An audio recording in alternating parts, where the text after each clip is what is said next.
নমস্কার বন্ধুগণ, আমি গ্রাম বাংলা চাষি ভাই মথুরির মধু দাস। আমি আমার কিং অফ চাকাপাত আমের পাশে চলে আসি।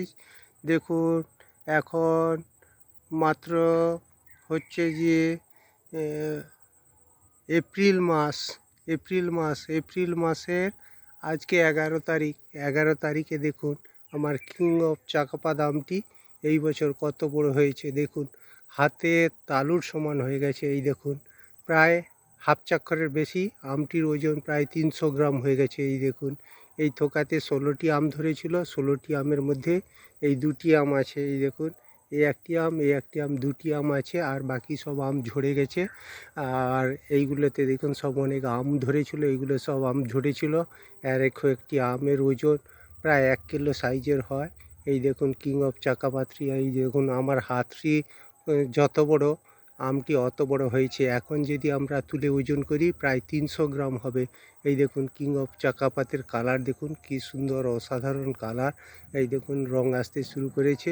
এই দেখুন এই বছরের লাগানো গাছে এত সুন্দর ফল হয়েছে। উপরের ডালগুলোতে দেখুন, উপরের ডালগুলোতে বোল এসেছিল, ওগুলো বৃষ্টি আর ঝড়ের জন্য নষ্ট হয়ে গেছে। এই দেখুন উপরের ডালে আবার নতুন কচি ডাল ফুটছে। এই দেখুন নতুন কচি ডাল ফুটছে।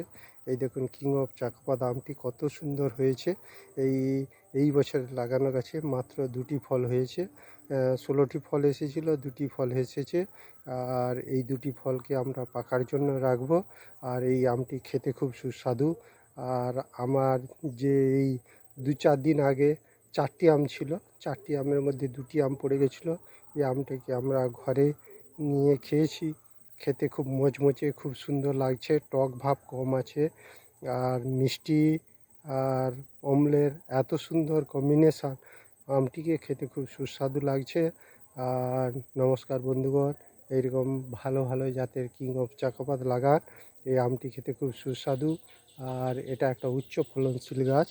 এই গাছ চাষ করলে আপনারা আর্থিক দিক থেকে লাভবান হতে পারবেন। নমস্কার বন্ধুগণ, এই বলে আমি আমার ভিডিও শেষ করছি।